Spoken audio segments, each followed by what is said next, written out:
Ladies and gentlemen, let's give it up for your fearless leader. You got it, dude. Let's go. All right. And here we go. Welcome back to the Here We Go podcast. I am Trent Ging. You all know the world famous DMC3. Gord, what's up, buddy? How you doing? Good, man. How are you? No Colin tonight. I think Colin's still recovering from the news of Mike McCarthy being the head coach of the Pittsburgh Steelers. Yes. Hopefully he's not up in the rafters of the Fort Pitt Bridge somewhere. Oh, man. Yeah. We've talked about this a little bit, obviously, on the Steelers Sanctuary podcast, but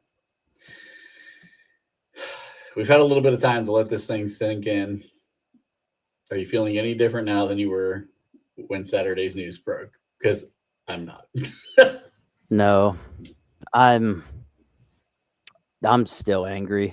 I don't want to be, but I am. I'm just, I don't, Vaughn, but I just, I don't know, dude. Like, they just, like I said, I was so reliant on them to go with a young guy like they've done since 1967.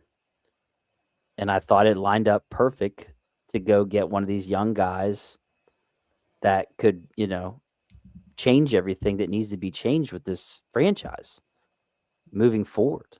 It needed updated badly. And I thought, okay, this is what they do. I can't remember if it was you or Dave I was telling. I thought this was going to be 92 all over again, where a young Cower, only the offensive version of it, or Shula, okay, defensive version of it, comes in, rejuvenates the team, and they become what they needed to be successful moving forward, to actually compete for Super Bowls. Because that's basically what happened with Cower when Cower took over for Noel. And then we started going to AFC championship games and competing, and then going in the 96 season, losing to the Cowboys. But like, that's what I thought this was going to be. I thought this was going to be 92 all over again, but no, that's not what happened. Art Rooney II and Omar Khan and Andy Weidel and Dan Rooney and the whole group there decided to change 59 years of history. So, or 57 years, I'm sorry. Yeah, I don't understand why they went away from this, but like, there's so much that's just come out since the hiring that's got me like scratching my head. Bob kind of was on this thing from the jump. I mean, he was the first person to bring up that Khan and Weidel and McCarthy had all worked on the same staff for the Saints. Didn't know that going into it, to be perfectly honest with you. I don't even know. Like, it's so weird that we went this direction, because you had two young guys who were up and comers, and even one of them like wasn't that established as a coordinator at all.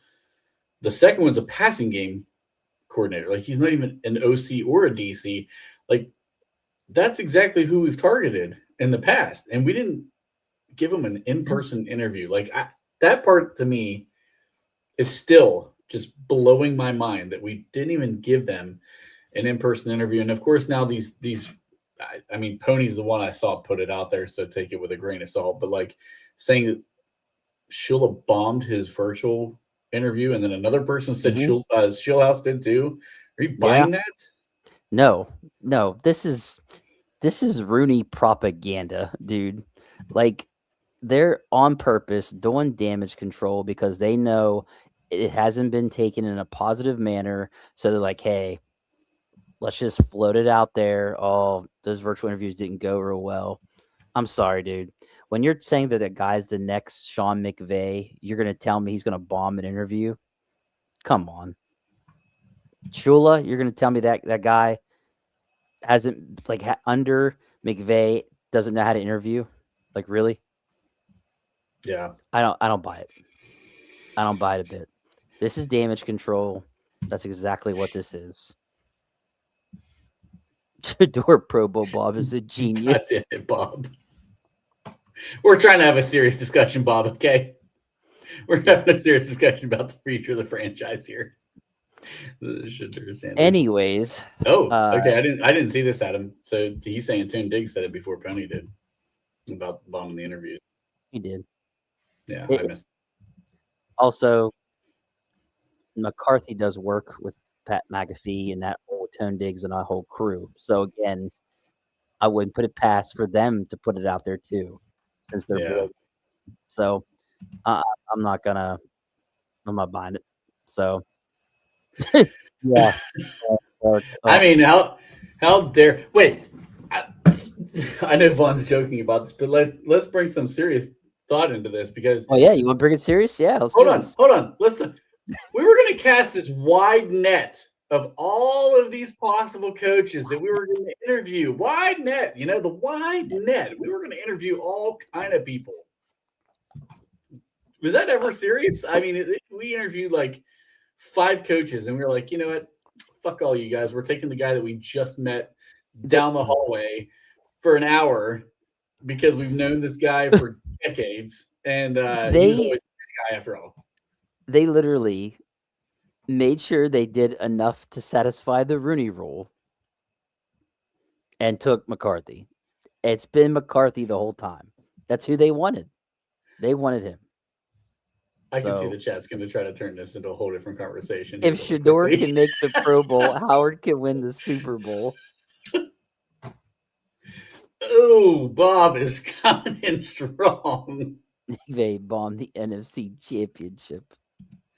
Boxing, you're 100% right. McCarthy was always a guy. That's the end of the story right now. Like this, all of the bullshit that we talked about, this entire took about a week and a half. It feels like for this thing to come through to fruition. It was always McCarthy. There was nobody else that was even on the table for this organization. Like, that became apparent. Yeah, that's who they wanted. Period. To not even give these young Rams guys a in-person interview, like Jesus, that to me just says a lot. But they had, I think their first date after this NFC Championship game to interview was Tuesday. You couldn't have waited till fucking Tuesday. It was Saturday. It's 3 days. You couldn't have waited 3 fucking days to interview either one of these guys in person when they're not. Oh, by the way, when they're not trying to make a Super Bowl run, you couldn't have waited 3 days until like the season's over and say, "Hey, how would you like to be the new head coach of the Pittsburgh Steelers? Let's see how you interview now." Those guys are kind of busy trying to win Super Bowls. So yes, apparently that was too much to wait for, to go get guys that are actually competing for Super Bowls. Not a guy that no one else wants. Like literally, no one else wants him. Somber way to bring your name's appropriate for this comment right here. Very somber moment right now. Yes, because we're all going to be in our feelings 5 years from now. I got a question for you though, because I'm seeing this get brought up, so I'm kind of curious as to how you feel. Is this still an upgrade over Mike Tomlin?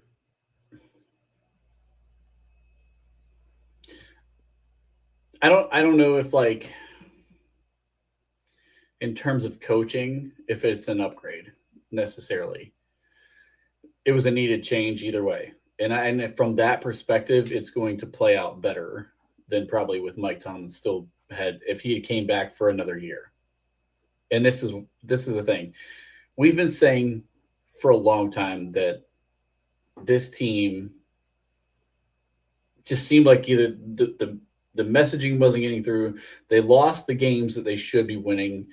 They didn't always win the games they should win. Like that's the thing. Mike Tomlin was he was past the point where you keep a guy like that in the building because the motivational stuff wasn't working anymore.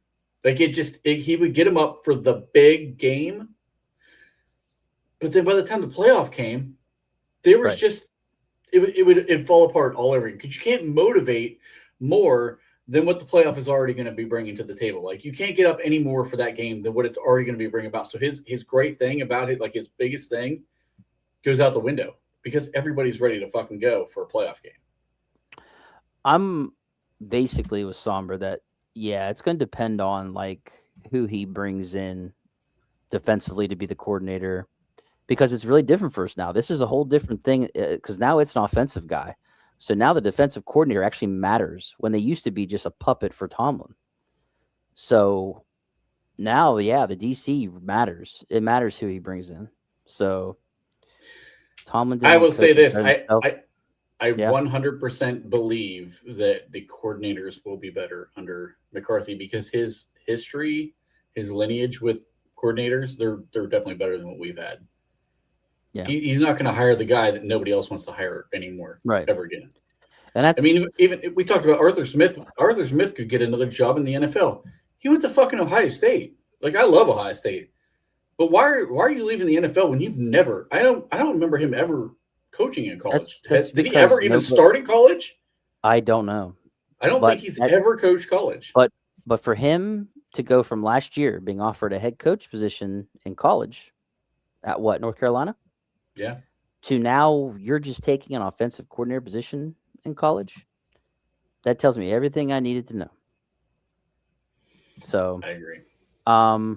Yeah, I mean, like, if we're gonna go get a defensive coordinator that like is up and coming, like I kind of want to see. I don't want to see one of these other dinosaurs at the DC position. I want to see a young guy.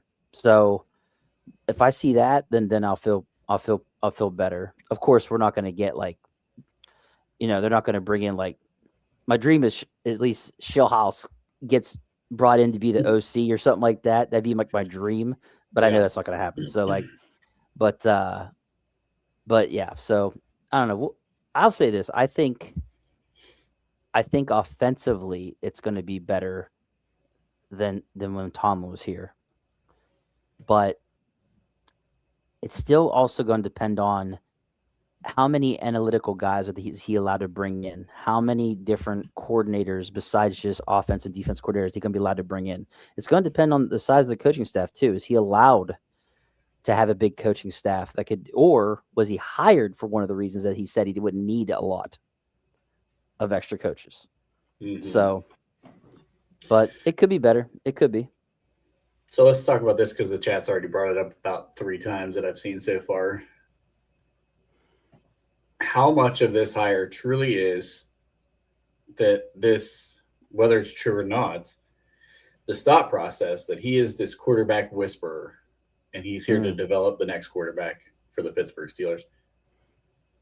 Because I don't know. I mean, did Aaron Rodgers need grooming? Yeah, I don't know.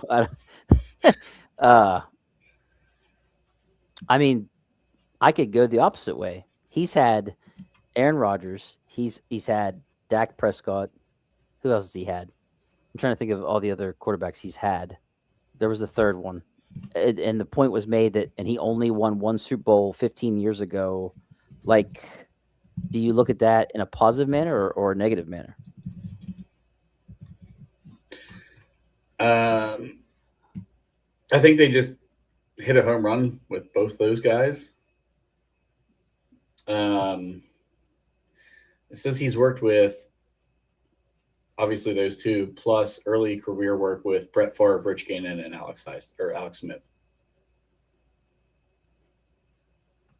So, I mean, he was quarterback's coach under Brett Favre, offensive coordinator.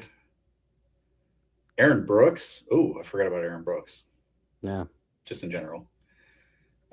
Rich Gannon, he was the quarterback coach for Kansas City when Rich Gannon was there. Offensive coordinator for Alex Smith when he was with San Francisco. I don't know. I think Mike McCarthy is a solid offensive coach. Is he a quarterback whisperer like these guys who are, say Kyle Shanahan, who basically quarterback proofs his entire fucking offense? Is he that guy? I don't think he's that guy because Dak has had continued success after McCarthy left the building. And I mean, we talked about this before. I didn't see Dak being the guy that he became. Most people didn't. That's why he was drafted where he was drafted. But like, clearly there was something about Dak that worked, and it's continued to work since McCarthy left. Aaron Rodgers, I mean, that dude, he's a first ballot Hall of Fame guy.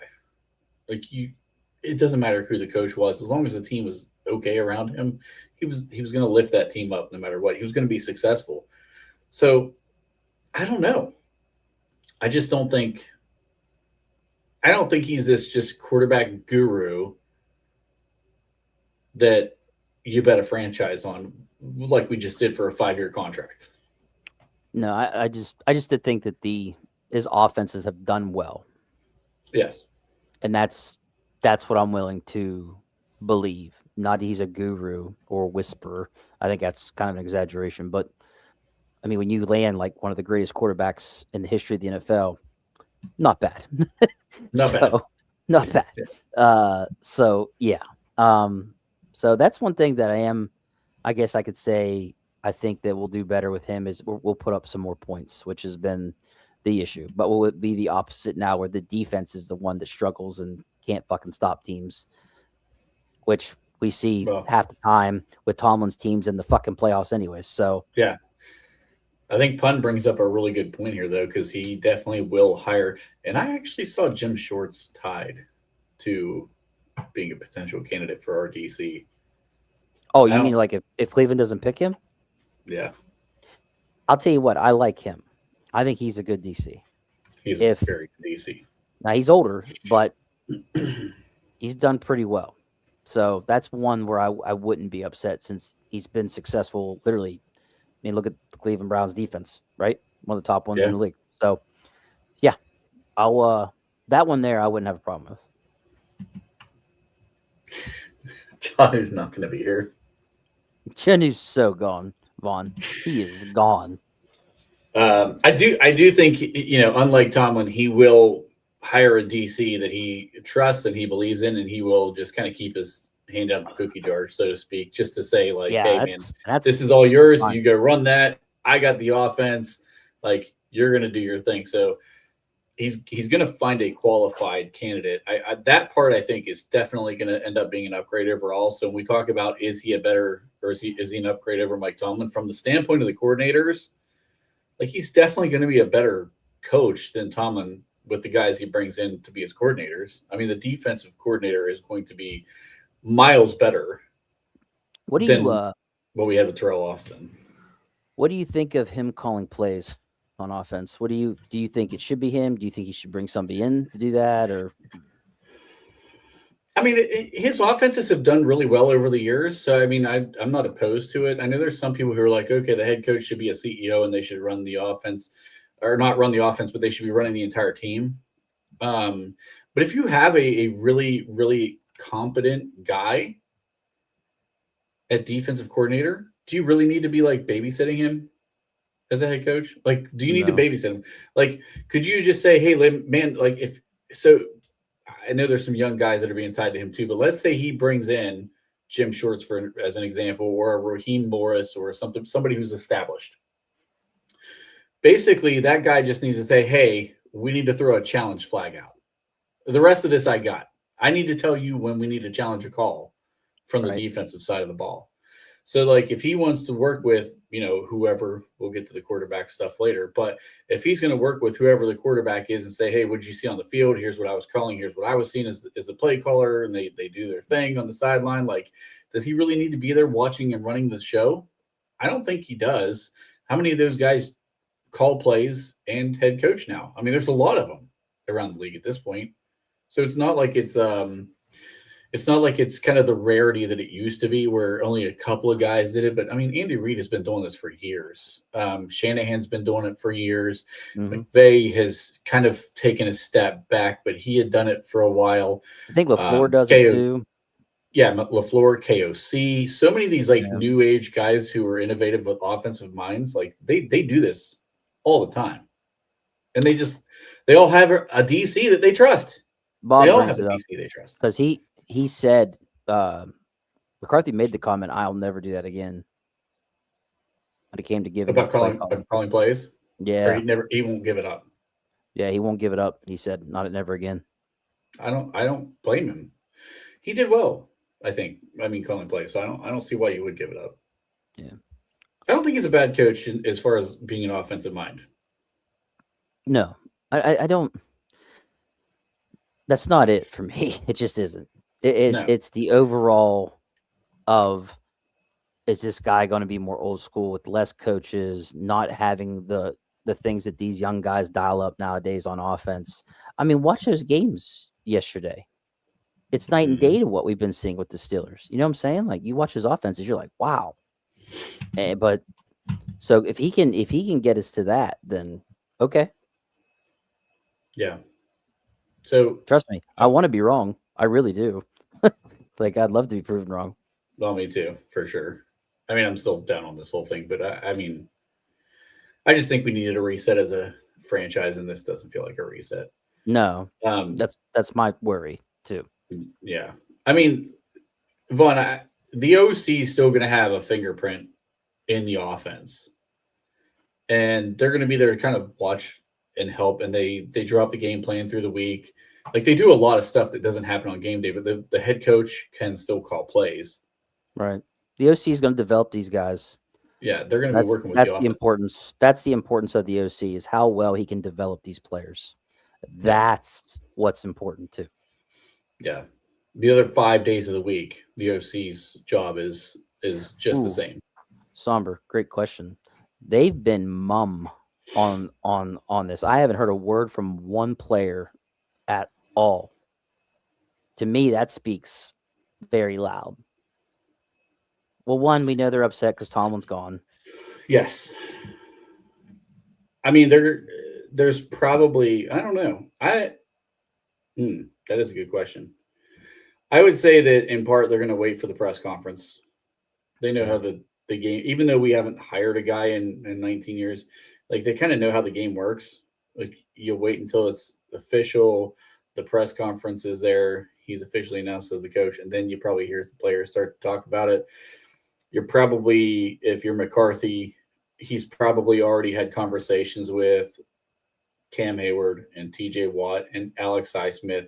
He's had conversations with the veterans. And he's going to try to go in and get their buy-in immediately, because if you don't have the buy-in of those guys, and Patrick Queen, he wears the green dot for the defense. Like, he's talking to the guys who are the veterans on this team, and he's going to try to get their buy-in first, and then the rest of the guys will follow suit.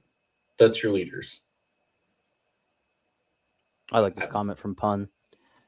The OC will be about as influential as Eric Bieniemy was under Andy Reid. Sounds about right. Yeah.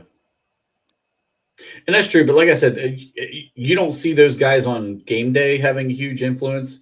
But make no mistake about it, they run the practices and offensive side of the football through the week. So, like, when you talk about how they're the ones going through game film, they're the ones going through, and designing, like, hey, this defense likes to do this, I think we should attack it this way. Like, they have still a lot to do with. Yeah. Just because they don't call plays on the sideline doesn't mean they don't have a huge impact. They have a huge impact. They do, absolutely. And So I mean, think about it. The enemy Reid was with Andy Reid for quite a while. I mean, it wasn't like it was a 2-year deal with him. Like, he was there for a while, and Andy Reid really trusted and believed in him, even though Andy Reid called the plays. So I there's still value in an offensive coordinator, even though your head coach calls plays, in my opinion. Dresden, who gives a shit about Hayward and Watt buying in? Well, they're the leaders of the team, so kind of a big deal. As of right now, that's your guys that pretty much keep everybody else in line in the locker room. So I think that's probably something to talk about. Do you want to talk about the Rooney comments? Because you had that. Yeah, I got it here on my phone. I can read some of this stuff that he said, the bullshit, as I like to call it. Let's see. First one. Let's go with, we're really not worried about winning the initial press conference. It's about picking the coach we believe will help us win games. And social media really doesn't enter into it. I'm sorry. And none of that will matter once we're starting to play games. The message for our fans is we're very excited. We think we have a coach who is well equipped to lead us into the next winning phase of Steelers football, and that's what it's all about. I think they're going to love Coach Mike. That's the first part. Second part, this is him talking about McCarthy, I believe. He is someone who has a longer track record than many of the other candidates, a winning track record, said Rooney. He's been a winner at where he's been, probably just as important for our purposes. The quarterbacks that he's worked with have all been very successful. So he has a proven track record of developing top flight quarterbacks. Those are the things that maybe stick out the most. And then the third thing was, we wound up bringing in 3 guys for in-person interviews, Brian Flores, Mike McCarthy, and Anthony Weaver. And then we sat down and talked about whether we had our man or if we wanted to bring in more people for in-person interviews, said Rooney. We decided that Mike was the man for the job, and so we went ahead and offered him the job on Saturday. So, yeah. The same way he says we're going to cast a wide net, brings in 3 fucking guys for in-person interviews. Wide net. Wide nets. Wide net. And then hires the guy that they were planning on hiring from fucking day one, after all. Yeah. And now we're at damage control that the young, very impressive coordinators suck in interviews. Sure.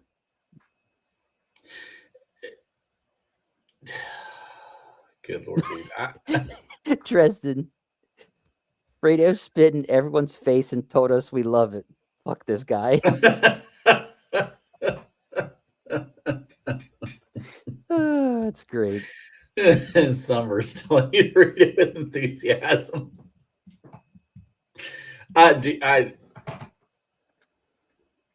Again, like, is he a quarterback whisperer? Is he a guy who develops quarterbacks? Like, I don't know.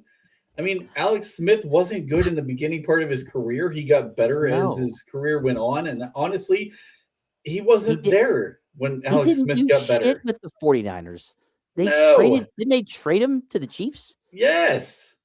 So, like, he wasn't good until he got with Andy Reid. It had nothing to do with Mike McCarthy. Yeah. I mean, yeah. You had Aaron Rodgers. Aaron Rodgers is foolproof. I mean, that dude was foolproof. That's the same as like saying I got Tom Brady and I developed that fucking guy. Yeah. I mean, get the fuck out of here, dude. Some of these guys are just foolproof. You can't fuck up. And like, couldn't I argue that Dak did his best season till now, though? Couldn't we argue Dak's best season wasn't till this? Like, I mean, don't get me wrong, he's done well, but like this season, he did really well. Yeah. So, I don't know. I think he's a fine offensive coach. I think he's above average as an offensive coach in the NFL. I don't think he's on the same level of some of these guys that are. He is coming. Oh, good God! Third Mason Rudolph. No. All right, let's bring that whole thing up. Apparently, in that discussion in the hiring process was about Will Howard. Yeah. And Mike McCarthy likes Will Howard, and they drafted Will Howard, and they want Will Howard. They see something in Will Howard, apparently, according to this organization. I mean, Skylar Thompson. Like, are you buying any of that? Did he really see something? I mean, maybe Gruden and McCarthy were hanging out in the same bar one night and said Will Howard's the next Josh Allen. Who fucking knows? I have no idea if this is like really true or not. I don't know. Maybe he told them that to like, I don't know, man. I really don't. Now, like, trust me, I would like to see Will I get a shot. And if he's willing to give him a shot, then fine with me. Because here's the thing, and I've been telling Dave this too. The reason, it's not just because, like, with Will Howard, for me, it's going to be black or white. He's either going to be good and they have a great season, or he's going to suck and they're going to go like 5-12 and be primed for that 27 draft. That's why. Like, I don't want to bring Aaron back to go 10-7, get destroyed in the playoffs. We're back to the 20-something pick. I want it to be Will Howard because of the fact if they do find something with him, and it's very rare that a 6th-round pick is anything, but if he is, then he got lucky. Or he sucks, and they do have a really bad record, and then they have the reset they've needed for how many years now? That's why I'm not like in love with Will Howard. It's right. A joke mostly for me. but I would like to see the kid get a chance before the fact that he technically is a dual threat QB. And so I do want, because that's another thing I'm tired of too. I'd like to see a dual threat QB get a shot with this team to see instead of a guy what who's they can do years old and instead of an old man that who can't move. Who can't move in the pocket. He barely outran a 340-pound defensive tackle to the fucking pylon against Baltimore. Correct. So, I mean, come on. That's my thing. My thing is I feel like with Will Howard, it'll be black and white. There will be no 10-7. There will be no 9-8. It will be either they do very well and go like 12 and something and make a run, or they'll go 5-12 and be primed for that 27 draft. Because that's I don't know how to put this. I care about the 26th season, but I also don't care. Does that make sense? Yeah, I really fucking care about the 27 draft. I said it today. I tweeted today. I wish we could just skip to the 27 draft and see what happens.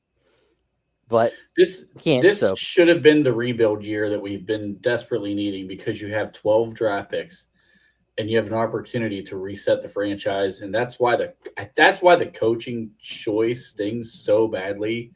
Because if you'd have went young with the coach would have bought into and probably got some of the front office guys to buy into, like, hey, if we do this, which we'll get into some of the cut candidates here in a little bit, but like if we go this route with some of these things, here's how we rebuild this thing to win.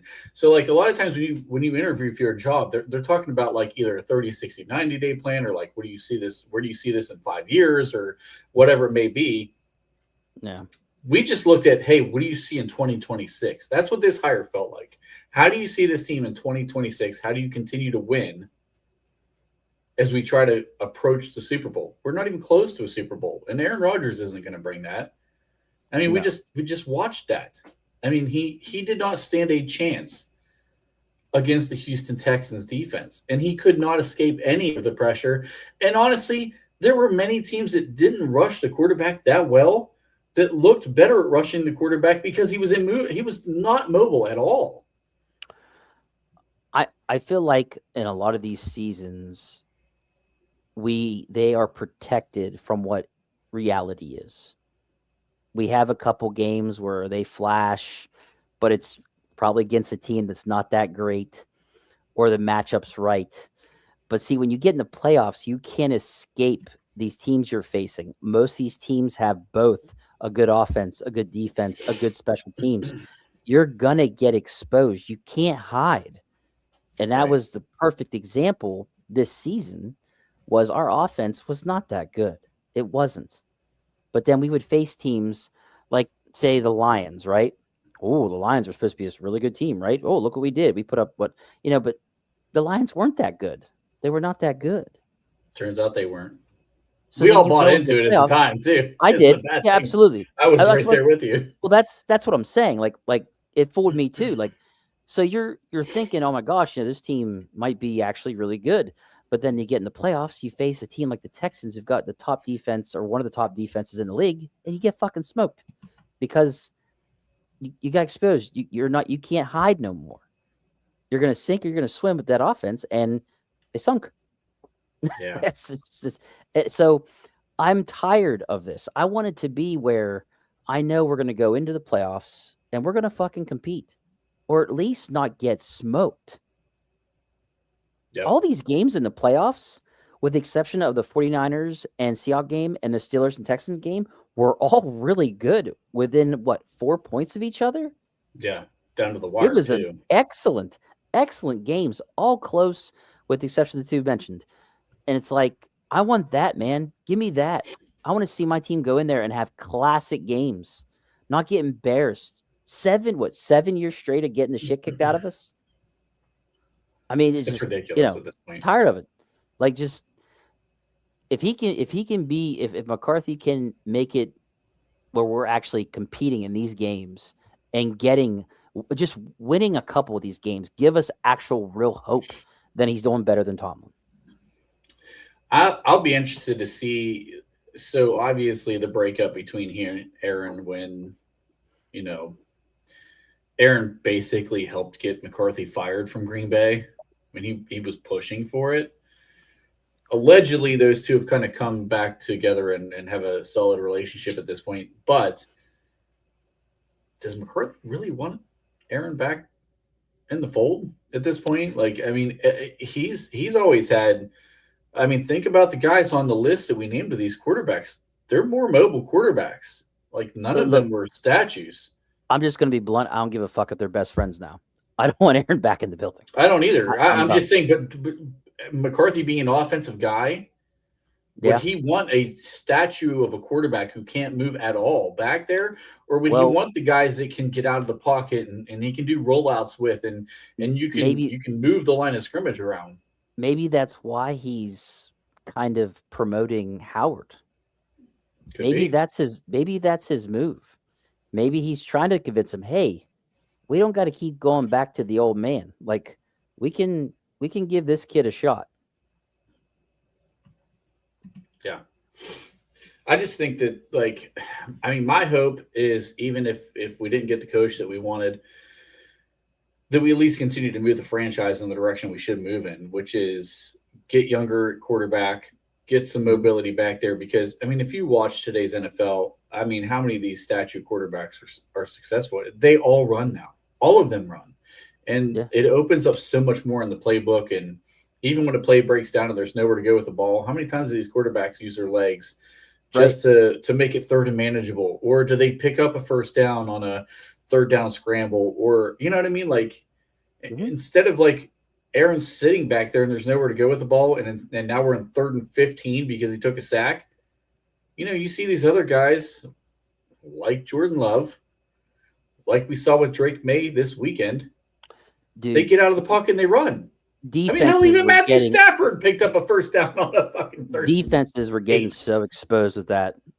Like, they would drop back and, I mean, just leave that whole intermediate area open, and the quarterback would be like, thank you. And it was multiple QBs, these games. Like, it was, yeah.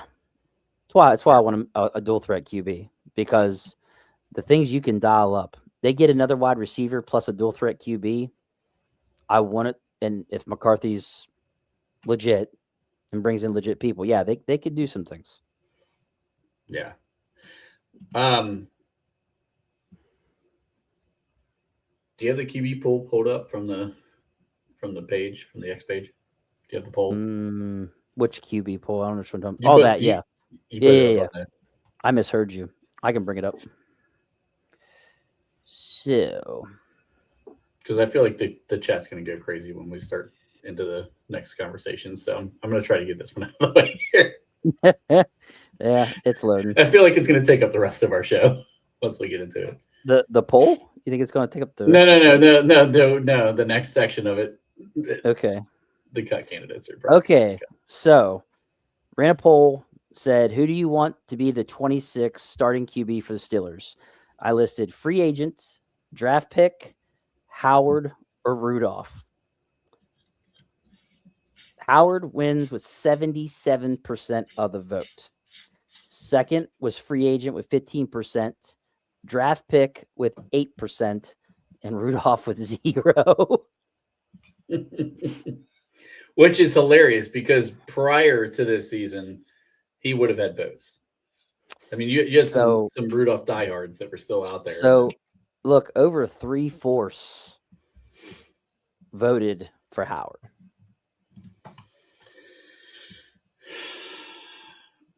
I don't see a downside to starting a young quarterback and just seeing what happens. You know what you have. I could say the same thing about Mason and Aaron Rodgers. We've seen enough of Mason to know who he is, right? We know what we're going to get from him in this season if he plays. We just saw a full season of Aaron Rodgers, and he was a second year removed from the Achilles tear. Mm-hmm. So it's not getting better from there. Like he's fully recovered at that point. You know what you're going to get from him at this point. Why not go with a younger quarterback, whether it is Will Howard or whether it is a guy, if they go after Malik Willis? Is he the franchise? Nobody knows if that kid's the franchise quarterback or if he'll ever be a franchise quarterback. Right. But what the hell's the problem with at least giving it a shot? I mean, we brought in Justin Fields, who the NFL wrote off.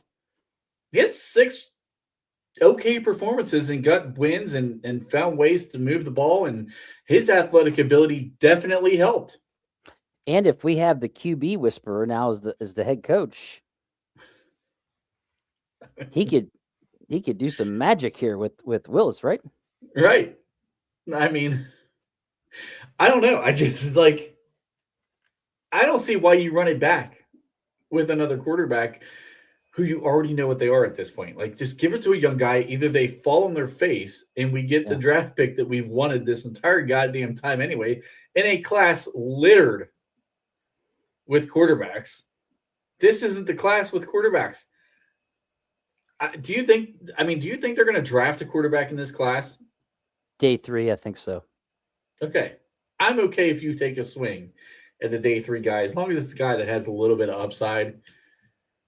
I'm not going after Ty Simpson in this draft. I'm not taking a shot on Trinidad Chambliss in this draft. I know a lot of people loved him based on what he did in this play, but I'm telling you, wait till this kid measures in, if he even comes out at this point. But if you go after a guy who's got some measurables in the day 3 of this draft, like, okay, that's a throwaway pick. Yeah. And if it hits, it hits. Great. But if it doesn't hit, you're not losing a lot. I'm not tempted. I'm wondering if they'll take one in the 3rd because they have 3 third-round picks. That's what I'm wondering if they'll do. Like, say like something crazy happens, or say, what if, I don't even know if I want to say it's crazy. What if Simpson falls to the 3rd round? I don't think some think he won't make it out of the 1st, but just in general, like if him or a Chambliss or one of those guys would fall to the 3rd round, I could possibly see them take one because they have 3 picks in the 3rd round. Yeah. And then they got 2, I think, in the 4th round. But yeah, I mean, if they want to take, I think Dresden brought up Taylon Green. You want to take a shot at one of those dual threat guys on day 3, I'm fine with it. Yeah. So I don't want to be I just think there's too many needs on the team now, and there's going to be more needs. Yeah, what Somber said there. I was going to click on it right there. I agree with this. Yes. I don't think they should either, but we'll see. I think that so number one, I think Ty Simpson could fall. If he does not do well in the combine, he could fall. And I think he will do fine in the combine because he's a pretty accurate quarterback. But he definitely could fall. Chambliss, I'm not nearly as high on him as everybody else is. Everybody saw the playoff run and they think he's like the second coming. Well, but he's gonna end up measuring it at like 5'11", and he's gonna be like 190 pounds. And that's not a quarterback in the NFL. My problem with Chambliss is that nobody knew this kid until recently. Nobody was talking about this kid. Now all of a sudden, not mentioning any names, we want to take him early out of nowhere, like in the 1st round. There's a lot of people want him in the 1st. And this is his 1st year against real competition too. 1-year wonders is dangerous as fuck. Have we not learned our lesson? Like, that's why I'm not one to take Simpson in the 1st round or some shit like that, or Chambliss. Like, dude, these 1-year guys, I don't want nothing to do with them. That's just my opinion. But I'm wary of that shit now. Yeah. I just think that, like, this is the year you have to have a reset. This was the entire point of Tomlin walking away at this point anyway, whether it was forced or not. Thank you, pun. He does not play well out of structure. I can just tell you that. Chambliss does not play well in structure. And there's a lot of these quarterbacks that all have flaws in this class. I mean, I've been on record that I don't even think Mendoza is a number 1 overall pick. He's just a number 1 overall pick because this class is so bad. There is nobody else. He's competent. He'll be fine. He'll do well. He'll be a starting quarterback in the league. But is he a number 1 overall pick? I don't know. I mean, 41 touchdowns and 0 interceptions in a whole season is pretty impressive, Trent. Like, he's got the height, the build's fine, tough, makes the throws. Like, I'm not saying he's like amazing, you know what I'm saying? But like in the same breath, yeah, he's the guy, and I think he'll have a good career. Yeah. Like I said, but I called him Kirk Cousins. I just, and that's fine. Like Kirk Cousins had a really good career. Right. I don't think that's that bad of a comp. Like to say that's not a knock. That's not a knock on the guy. It is what it is. I like the golf comparison. I thought that was a good. I see that too. But yeah, I'm fine with a day 3 guy if that's the route they want to go. And wait till the 27 draft when the actual good QB class will be coming through. That's what I want. So I wouldn't draft a quarterback until after. Honestly, I don't think I would take a guy before the 5th round. The way that we've been drafting since Omar Khan and Andy Weidl's been involved, we've gotten production out of the first 4 rounds for sure. And in a lot of these drafts, the 5th round guys had a role in the team too. Like, why throw that away on a quarterback that you don't think is going to be a starter long term? We've been hitting in the 4th round a lot. Like Herbig, Washington, Peyton Wilson, like, dude, just constantly hitting the 4th round. So you're right. They probably would be better to wait. I would wait. And if you want to take a shot, if Drew Aller falls at that point and you want to take a shot on that guy, like I'm fine with that. Taylor Green, he has the measurables. He needs some mechanic work, and he didn't get that at Arkansas at all. Wildly inaccurate. Very inaccurate. Yes. If you want to take a shot at a guy like that, Tyrone is bringing up, and I know Sombers brought him up too. Sawyer Robertson. If you want to take a shot on a guy like that and see if McCarthy really is this guy who can be a quarterback whisperer, they have some tools. Like they have tools to work with. Like see if he really could turn a guy like that around. Or hell, Will Howard. Like just roll him out there and let's go with it. Yeah, that's just I don't know. Yeah, you already got your day 3 guy in Will Howard, so you can either not draft any or take a day 3 guy, or bring Skylar Thompson back if you want. I don't give a fuck. He answered his own question. I don't know.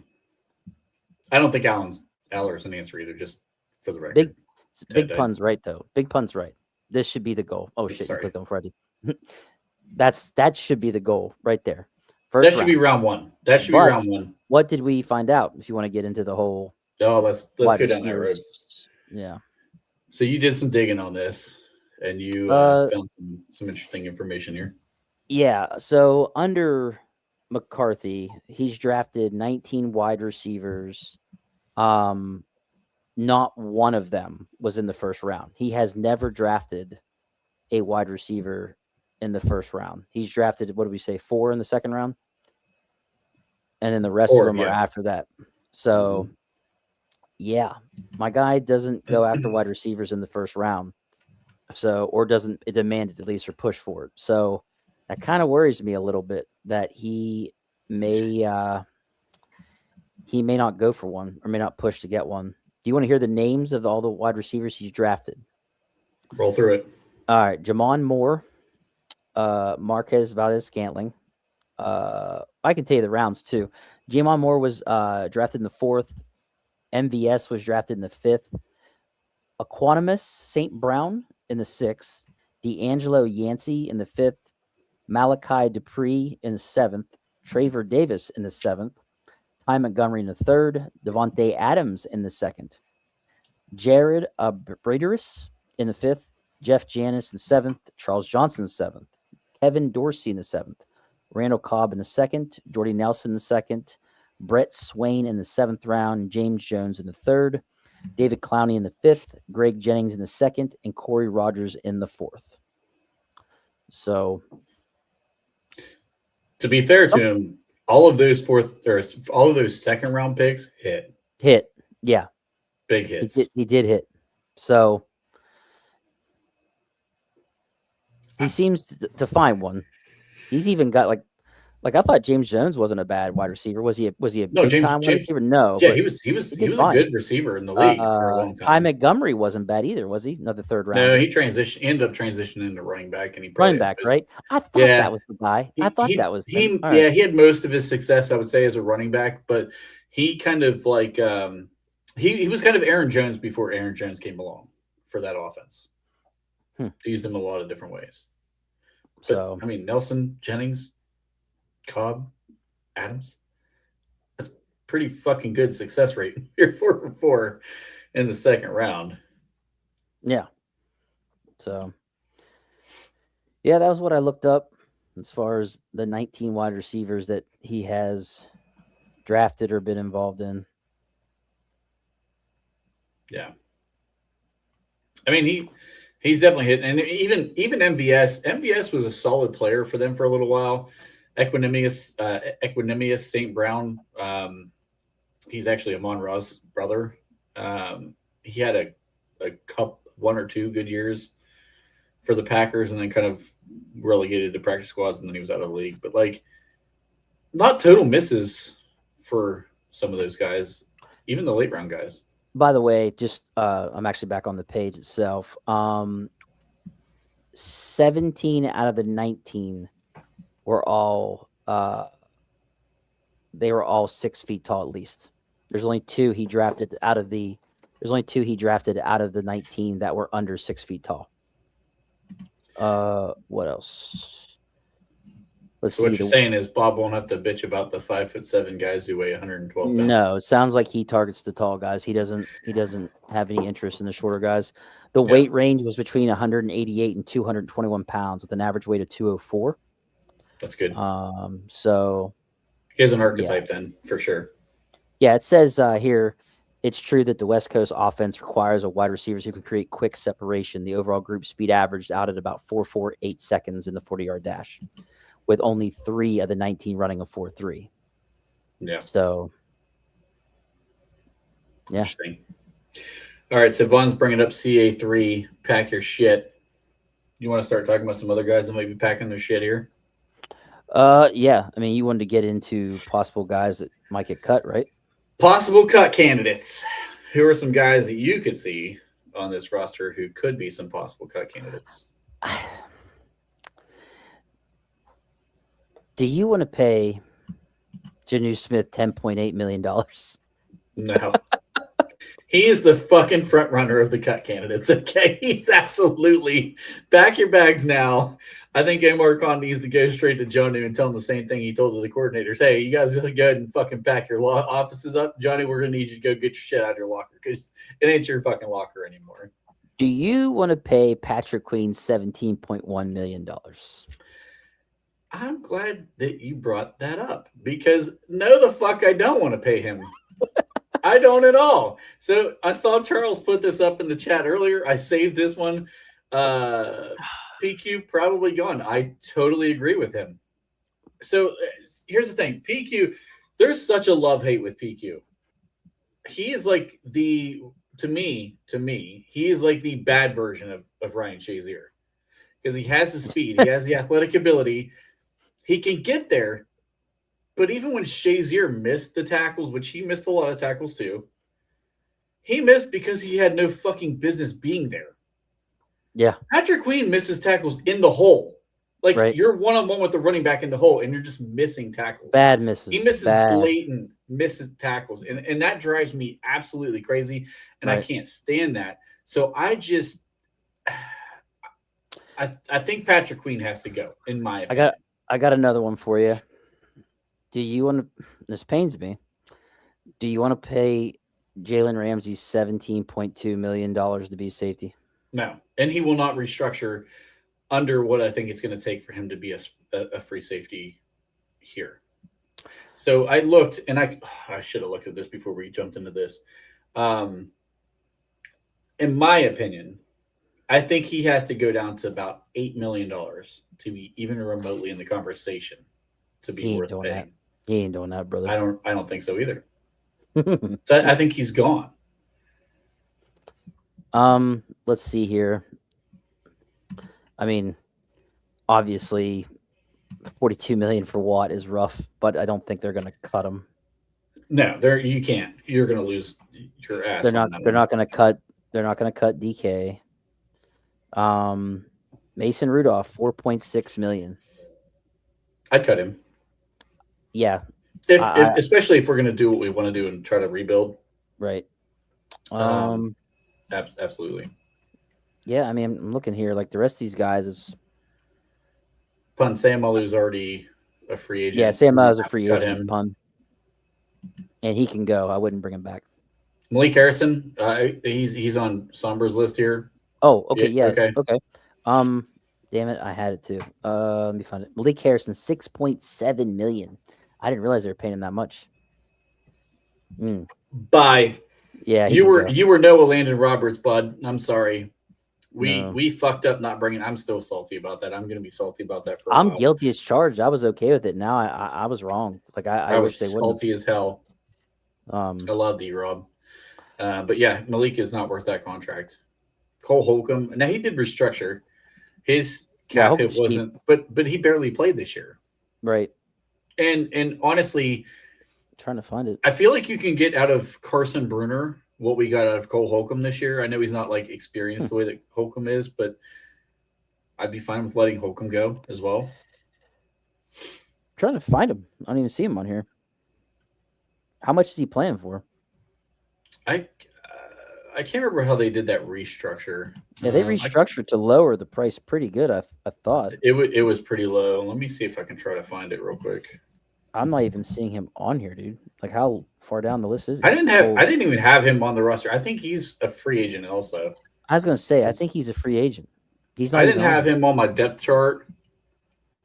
I have free agents. Yeah, he's a free agent. He is right here. $6 million he made. So yeah, he's not coming back.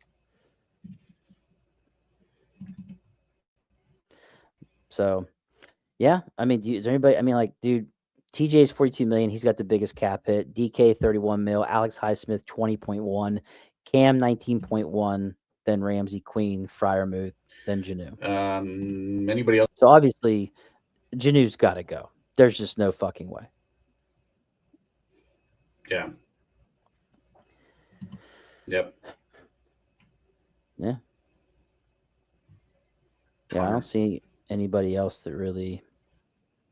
Connor's a free agent too. I'm trying to look through some of the stuff I missed in the chat here. Yeah, Connor is going to be a free agent after the season too. So I don't. Yeah. And with a new coach, I don't think they're going to bring him back. Probably not. Broderick Jones is not getting cut. Who? You're not cutting a first round pick. Broderick Jones. They won't cut him. I can't see that one. Now, they might not do his 5th-year option. That I agree with. That I could see. But, yeah. I think that's it, brother. I don't really see anybody else that would be that worth cutting, really. I didn't think there was anybody else. No. Really. There's so many. Like Connor's getting so much. Connor doesn't have to get cut, though, Somber. He's a free agent. Do you think he's going to get a contract? Well, I look, with the Steelers, you just don't fucking know. Yeah. He's good at special teams, and I'll be honest with you, as a fullback, he played better as the year went on. But I think you could probably get a guy who does that role better than Connor. I'd rather get a guy that's his job, is to be a fullback. Me too. Period. And they had a guy. They had that one guy, but they never gave him a shot. I can't remember his name, but yeah. So they had the one dude who retired in the middle of camp. Remember that? They picked him up as a UDFA, and he retired in camp like day one. Yeah, I vaguely remember something about that. I forget where he's from, North Dakota State or something like that. He had the mullet. All I remember is he was the mullet guy. Pay JPJ? Yes, absolutely. I would definitely pay JPJ. Mm-hmm. Ooh, pun. Gillibird? He's a free agent too. Ooh. Coming off an ACL tear, correct? Was it ACL? Yeah. I don't know if they'd bring him back or not with the new regime. I don't know. He's a damn good special team player, but he's on the other side of 30 now, right? I think he's a little over it. Is he 31? Skoranek turned into him. Skoronek's like the new Kilbrew. Skoronek's an ace. He is. So right now, Skoronek's my favorite wide receiver on the roster, including DK. Yeah. DK dropped a couple. With that drop. Oh yes, Somber. Yes, he was not actually. He's not the one who retired, but DJ Thomas Jones was on the. He was on there this season, and they got him. Yeah. Yep. He was from like Arkansas State or something, I think. But I forgot about that. Yeah, dude. Yeah. Skronek right now is my guy. I like Skronek. All right, you've brought this up in the past. I'm gonna let you start with this one. What's Roman Wilson's role now? We've got Mike McCarthy in the building. Mike Tomlin is not here to put him in the doghouse anymore. It's going to be clean slate as long as Aaron doesn't come back. If Aaron comes back, they're probably going to trade him. But I think if Aaron doesn't come back, he's going to get a shot. Now, mind you, they're going to have to buy him 3 tutors because he's going to have to learn a new playbook. So I don't know if they're going to get him on Rosetta Stone or one of those programs to help him understand the playbook. But yeah, that'll be the only thing. I don't think he's getting cut either. I think with McCarthy, he's a shade under that 6 foot mark that McCarthy covets, but he's definitely put weight on. That's a good point, though. 185. He's probably pushing 190 now, weight wise. So he's in that category. If they keep the biggest mistake we made, and I said this from day fucking one, they tried to make this kid a Z receiver, and he's not a Z receiver. He's just not. Everybody, and I mean, Colin brought up like the measurables to AB, like they're very similar body types. He's not fucking AB. That's the problem. No. Like he does not play anything like AB. He does not play big. He's a good blocker. Slot guy, right? He is a slot receiver in the NFL. And honestly, if he wants to hang around, he better learn to catch some fucking punts because your role on the team is going to be dependent on playing some special teams. And he didn't do that this year. That's why he wasn't getting a hat a lot. Not only was he in the doghouse, but he gave no special teams value. So what exactly did he do? He was a freak as far as the way he could run downfield. 4.39 speed. Speaking of doghouse, someone asked if Caleb Johnson would get cut. I saw that. I was getting ready to put it up, and I missed it. It's right there. No, I mean it's just got done this rookie season.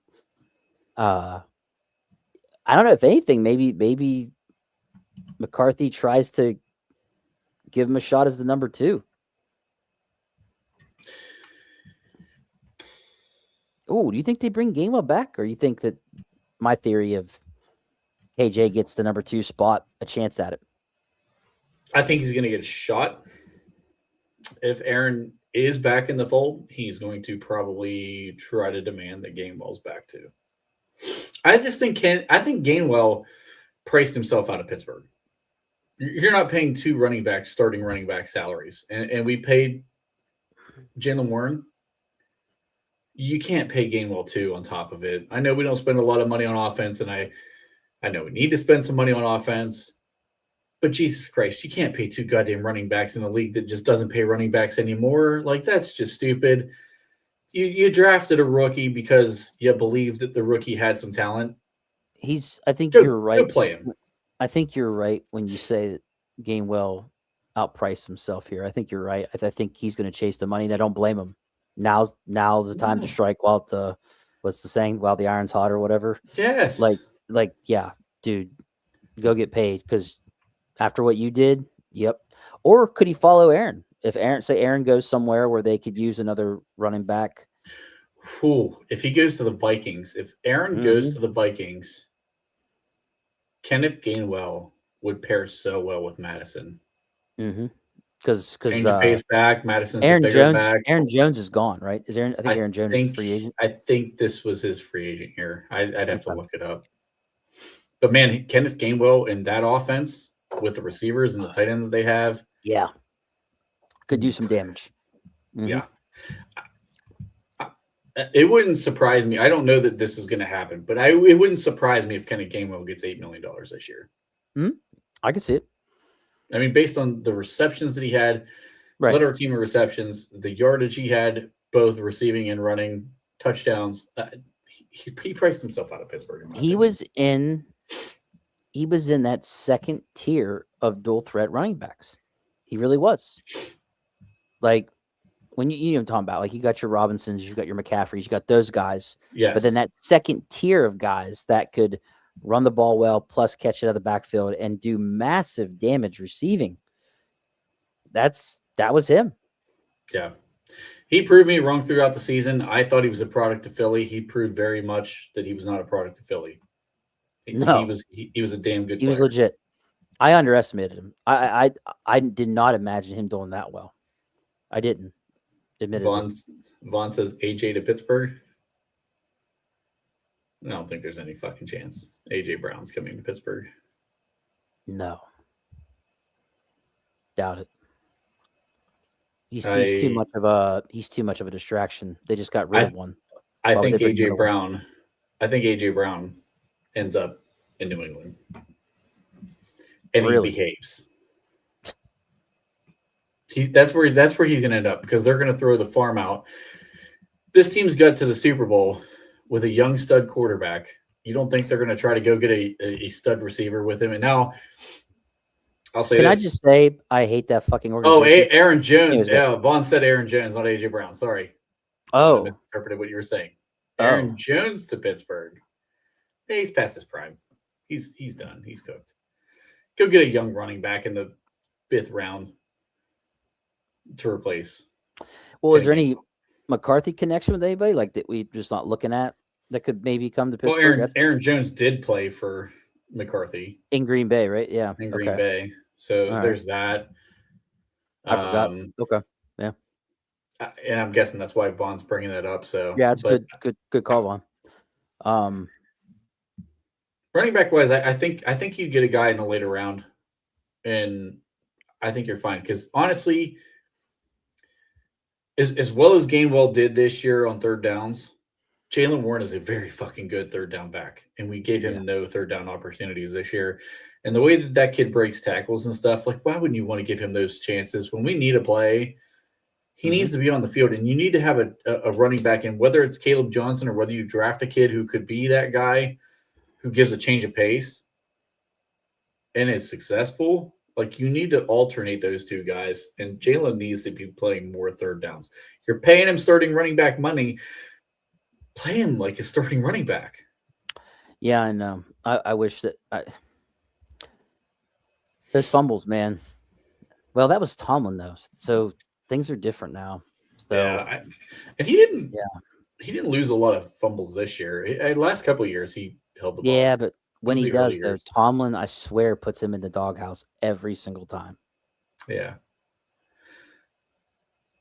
JPJ, we already talked about, but Herbig. Yeah, we didn't talk about Herbig. I think you have to trade TJ. Right. You're get Herbig, you can't do 3 edge rushers with big contracts. You just can't. No. And mind you, this is an offensive-minded coach now. Things might be changing. Or, man, you know, I don't. This could change a lot, bro. Because now there's not going to be this whole we got to have the most expensive defense in the fucking league shit. That's gone, right? In theory. Yep. So, yeah, I don't know what they're going to do, because, like, they're not going to pay 3 edge rushers that kind of money. Right. But they're also not going to be able to get rid of TJ with that fucking contract. Nobody's going to take on $42 million fucking dollars. So you're going to take way less than market value for TJ. Yeah, Watt if you're going to give him up for like a fucking a 3rd or 4th rounder, and you're going to pay half the fucking contract. You're going to pay half that $42 million. You're going to have to. You're eating part of it. There's no doubt. There's no doubt. So it's just a matter of what you want to do. And again, if you get a competent DC in here, I don't think he will, but would TJ bounce back? if you don't allow the guy to get double teamed and chipped 40 times more than the next closest guy, does he start to bounce back because he's not getting beat to shit every game? I don't think so. But I mean, I don't know. I think we're done seeing that elite play from him. I think that's done. Yeah. I hate to say it, but I think I'm fine paying this though. I'm fine Yeah. paying. for JPJ, JPJ, the way he played this year, knocked the penalties all the way down, and the dude still hasn't fucking given up a touchdown. and was locked down. Give him the bag. So I don't know. They do know the trick. They figured it out. The dip and rip for TJ Watt. I feel like there was another one. Oh, Pierre. You don't have to cut him because he's a free agent. But do you resign him? Somebody could sweep in and pay him. He's 31. Ooh. 30? Well, 30. So he's older than people think. He's been here for 6 years, but he came in as an older prospect. Dave's going to have a tough time. He's over 30, but it's a Colbert guy. Shit. What's Dave going to want to do? I don't know. It's tough. I think I would let him walk. I think I would re-sign ASJ. Christ.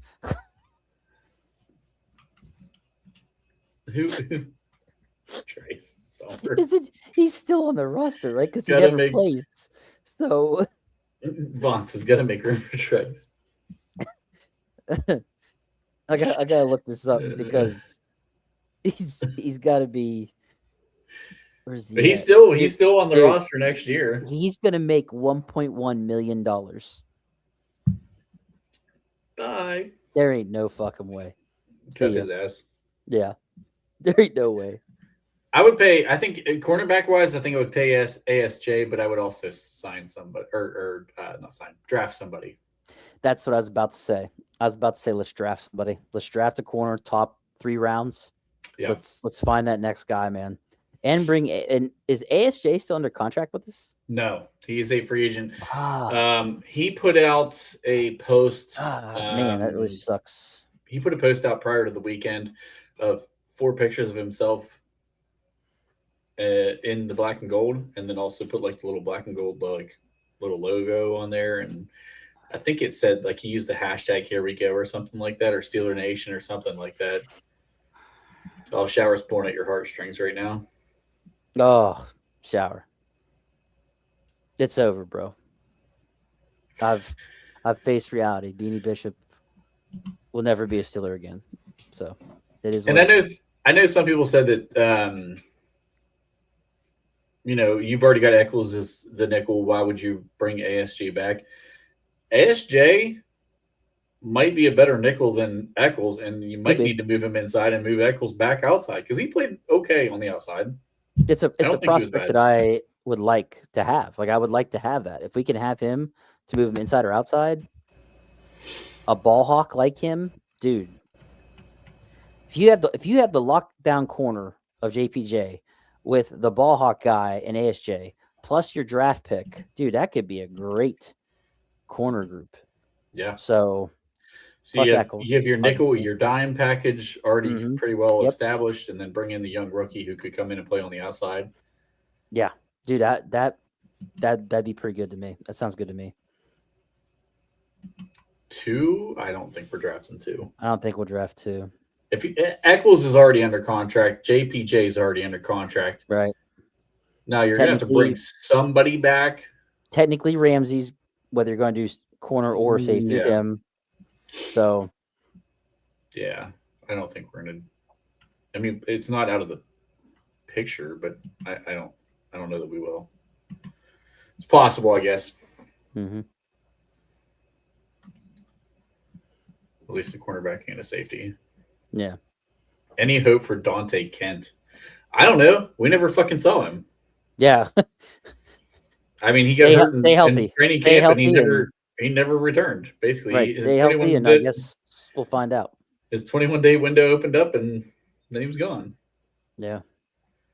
Richards, we mentioned this earlier, third round to get rid of the salary. Yeah, that's pretty much what we'd have to do. That's what I say, Richie. It's going to be like a third rounder at best, and paying a shit ton of salary. So I don't know if it's worth it. What's the Trice thing? No, with Trice. Oh my, Waitman.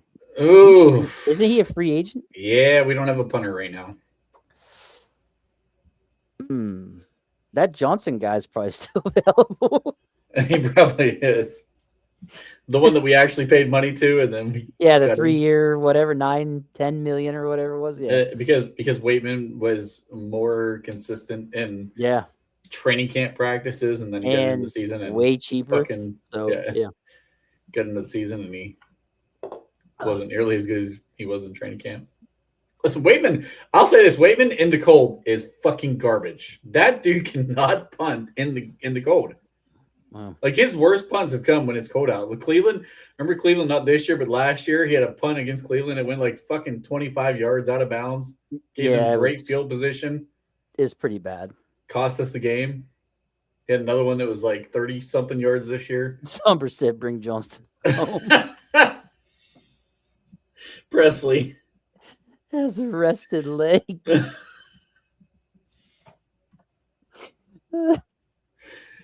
All right. Oh, God. I feel like I had something else here. Oh, yeah. I wanted to get to this. I saved this from punt from earlier. This is an interesting question because of the way that Tomlin ran a lot of things here. How much power do you think McCarthy will have in the draft? So right now I'm really mad at Khan. So I'm going to say some not so nice things right now. And that's he's a fucking puppet. And McCarthy will have a very big say in what he wants. I think he will too.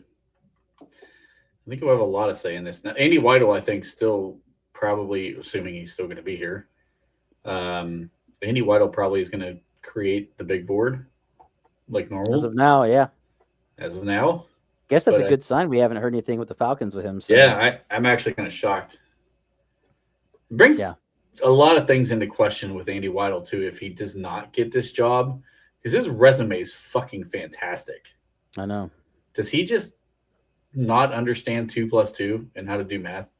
Like, I'm so curious because the track record he had at Philly and then here and like in past jobs, like he seems like he'd be a guy. It'd be really hard to pass up for a GM job, but he cannot find a GM job to save his fucking life.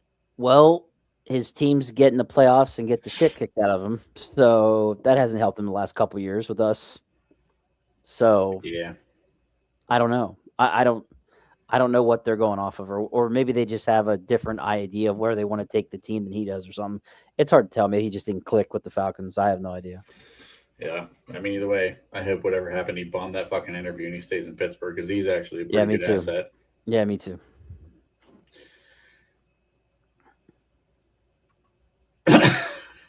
Bring back AB under house arrest instead of paying him.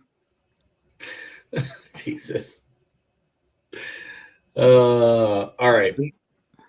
We've gone a little long here. Do you have anything else for tonight? No. I think we've covered quite a lot.